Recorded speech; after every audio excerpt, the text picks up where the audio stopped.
So here is Hornet's needle. That was not good, that one. Holy shit, okay, that is really in there though. Let's take some of our juices.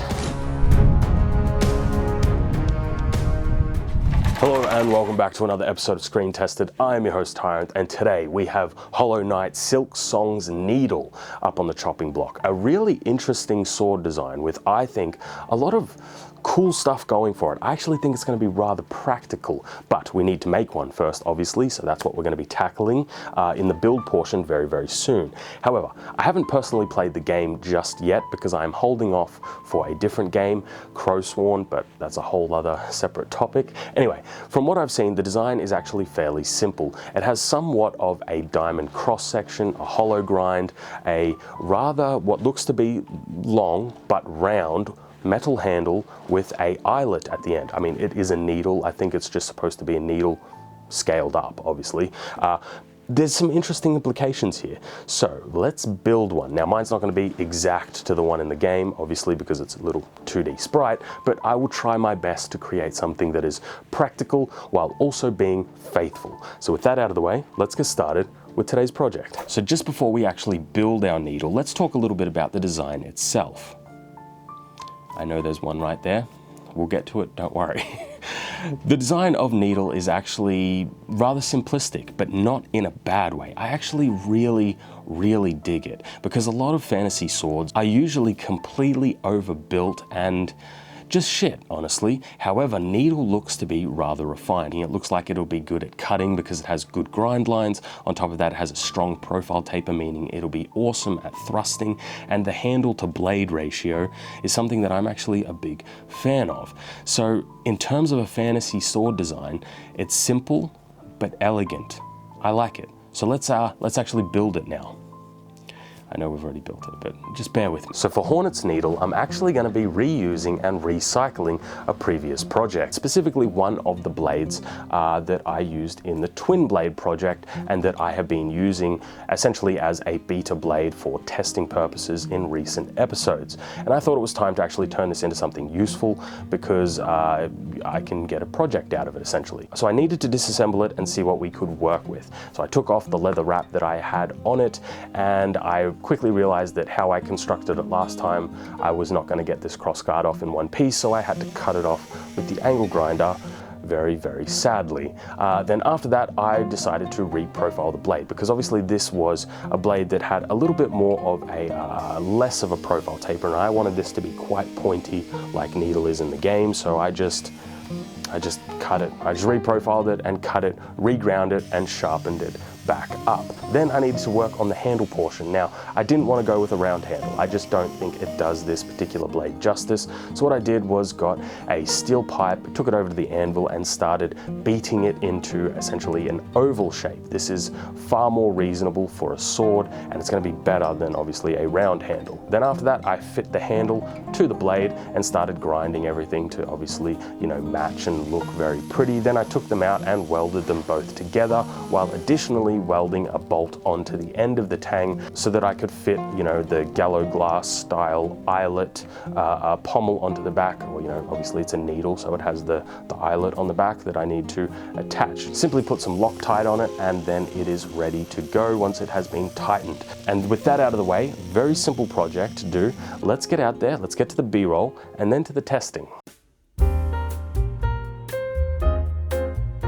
Here is our Hornet's needle. I kind of dig it, as I have mentioned previously in the episode. Now, this one here, obviously, like the length, I just want to address this right off the bat, is that we're dealing with 2D sprites from a game that are like based on like bugs and stuff. So how big is this this sword? I feel like it's open to interpretation, honestly. I have seen some people make like really big ones.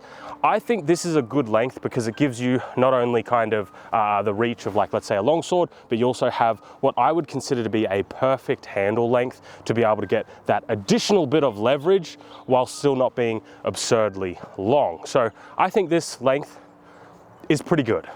And not just because this is all the materials I had, okay? That's not the reason at all. I just think this is a good material length. Now, in terms of the point of balance, right? I really like the balance on this thing, but it is, I don't want to hear shit. I fucking nailed that point of balance right at the guard. Well, there's not a guard, but you get what I'm saying. So in terms of how this feels, it's actually really light and nimble in the hand, which I'm kind of super into. Now, this is a thick blade. This is an aggressive, thick monstrosity of a blade, especially here because we have a nice fuller and then it flares out towards the tip. So when we thrust with it, because this is obviously a thrust-centric type weapon, it should be robust as a motherfucker. But that also means that it's gonna probably be a little bit more difficult to cut with because of how thick the geometry is. I'm already getting into all the caveats. It's because I like this one. I actually really like this weapon. But let's see if we can cut something. Okay. And it also thrusts. Get the f off. Yes, so it cuts and it thrusts. Very important, especially for our needle. Then when it comes to this part here, because obviously in the game, she throws it and she can call it back with like her silk and stuff like that. We will be throwing it because in terms of a projectile, I also think it's going to be good at it. If you are enjoying today's episode, and I genuinely hope that you are, perhaps you would consider supporting on Patreon. The entire channel mostly relies on funding from you guys to do a lot of these sorts of projects, to get all the things that I need, to destroy all the things that I do. It's very, very expensive. That's kind of what happens when you make original content. So if today you wanted to support the channel, I would appreciate it. There'll be a link down below to the Patreon. I hope to see you over there. But with that ramble out of the way, let's get back to today's episode. Sorry guys.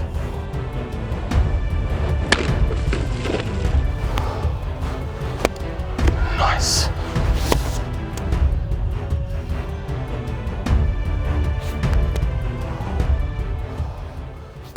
Okay, so we've spoken about the positives. What about the detriments? Well, the truth is that, really,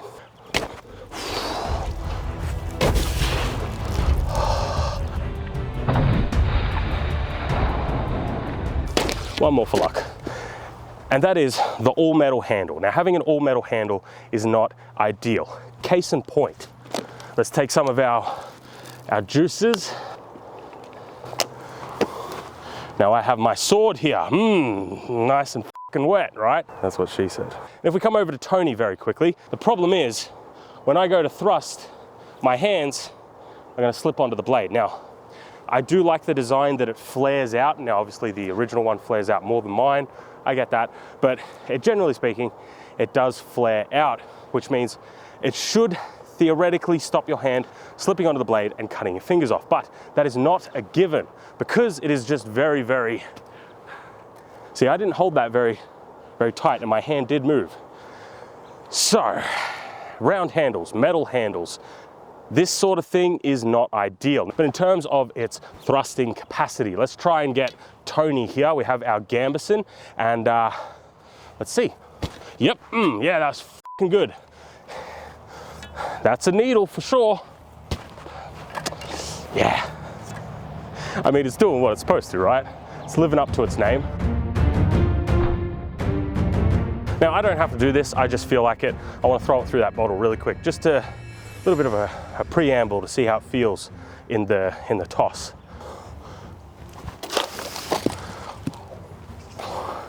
Okay, that went all the way through. Holy shit, what the? In the game, obviously she has her silk and she can throw it and, you know, recall it, all that sort of stuff. It's game logic, right? I can't do that, but I do have a little bit of cord here. So what I'm gonna do is when I throw it, we'll see if I can not only hit a target and then somewhat reasonably recall it back. I don't have a lot of line here, so I don't know how this is gonna go. Having flashbacks to the Toji spear. I am not spinning this around like a rope dart though. Let's hope this goes well.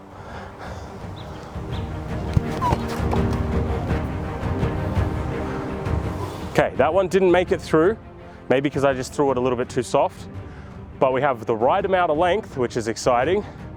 So,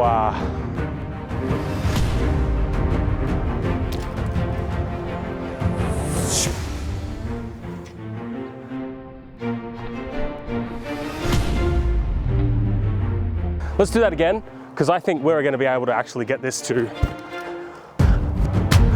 work. Let's fucking go. Holy shit. Okay, that is really in there though. Bloody hell, Tony, you're really... He was grabbing onto that one for dear life. Jesus, mate, you're a bit grippy today, huh?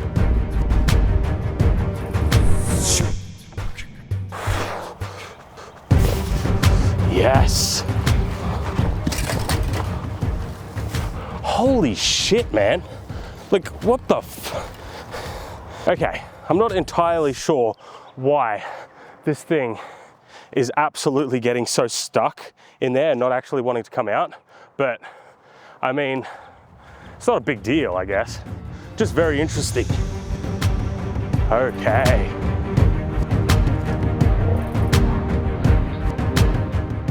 That was not good, that one. Tony is like, why the f are you gripping that so much, dude? Tony landed on it. That's all right, we'll just fix it like we fix katanas. Good as new. Got him. So in terms of actually throwing the blade, the truth is there is actually techniques to throw blades. Like there's specific ways you like hold it and do it. Like, is it common? Is it something you want to do all the time? No, but you actually, like, you can do it. And this actually flies pretty good. I was actually really happy with it. I think it's down just to the balancing and obviously this super aggressive point. In terms of the rope, the blade on a rope, I mean, we recently did Toji's spear, and honestly, this is like a 10 times worse version. Can you do like a sword on a rope? Actually, let's check very quickly.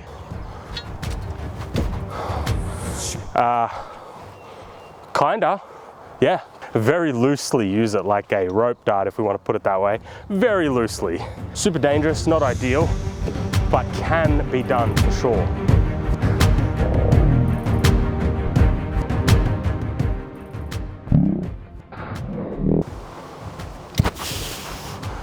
Yeah. It will now. I don't know what it is with this tip geometry. I don't know what I've done, but it is incredibly grippy. Stuff does not want to come off. I absolutely love this design. I mean, the thing is, right, I don't even know how much I would call it a fantasy design, because if we look at just the blade itself, right, from the game, it is almost 1-for-1 an Oakshot Type 18C blade geometry, shape and design. So that's like, first off, that's a historical blade. So in terms of cutting and thrusting, it's gonna perform like a real blade. The only, like, you know, the difference is obviously we have the full metal longer handle with obviously the eyelet, that sort of stuff, right? But in terms of the design of the blade and how it functions, it's perfect, it's awesome. Then when it comes down to the metal handle, this is where we get into the gripes of this particular design, because it handles pretty much like a regular sword, and it's actually pretty good at throwing because the point of balance is perfect right around here, and it means that not only can you put more leverage in because the handle, balancing is good, thrust's good, it also can be thrown really well. Swords can be thrown, they're not really good at it. This actually had a really good aerodynamics, honestly. But in terms of the negatives, right, there's got to be some detriments. The first most obvious one is obviously this metal handle. It's just not ideal, man. Wrapping this would make this a whole lot better. And there is no hand protection. This is really important because for a blade this length or even slightly larger, you're going to want hand protection. Obviously, when it comes to hand protection, you know, like let's say like a spear or, you know, a halberd, they don't have hand protection because they have a whole lot more reach, right? This does not. And even if this was slightly bigger, you would still want that to protect your hands, not only to protect your hands, but to stop your hands slipping onto the blade. This is a really big consideration, especially when you pair it with the fact that we have that full metal handle that can make it slippery. So obviously the conjunction of slippery handle with no guard equals your fucking fingers fly off. So that's not good at all. But apart from those two detriments, like those are the only two gripes that I have with this blade. Apart from that, I really dig it. Without further ado, let's get into Tyrant's initial thoughts, score, or TITS for short. Starting off with comfort. It's very comfortable. Like, to be true here, it is a nice, slick sort of handle, right? I made mine oval, so it's comfortable. We'll get into the wieldability aspect of that a little bit later, because obviously it being full metal, and when it gets wet, your hands can slip around, not ideal at all. But in terms of its comfort alone, shit man, I'm up there with like a 9 or 10. Let's go with a 9 for this one, all right? 9 out of 10 for comfort. Next up, wieldability.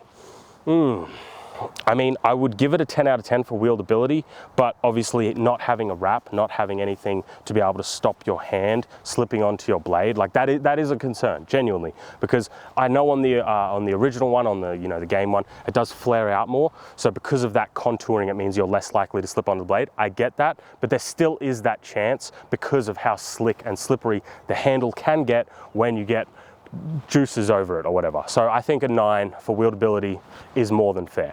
Next up, design.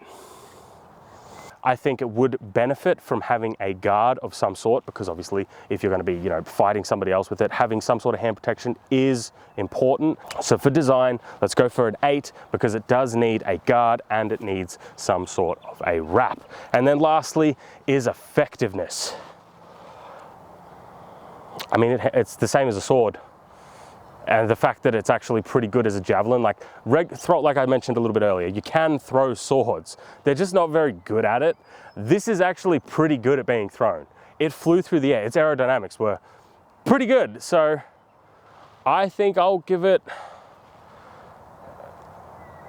a 9. I'll give it a 9. Just because, at the moment that your handle gets compromised in terms of it's wet or whatever, your effectiveness does drop, because all of a sudden your hands are slipping around a whole bunch.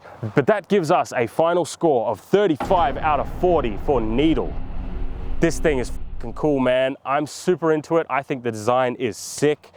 I really like it. Just a couple of little improvements, obviously having some sort of guard. I don't care what type of guard it is, you just need something that is just going to protect your hands, not only from your opponents, but also from your hands slipping on and slicing your fingers off. I have nightmares about that sort of shit. And then lastly, just something to, obviously give it a little bit more grip and purchase, because you have all that leverage. It's great. So those two things, and this would be a perfect, like I would say fantasy, but the truth is, in the real world, it's bloody sick too. So a little bit of both, I guess.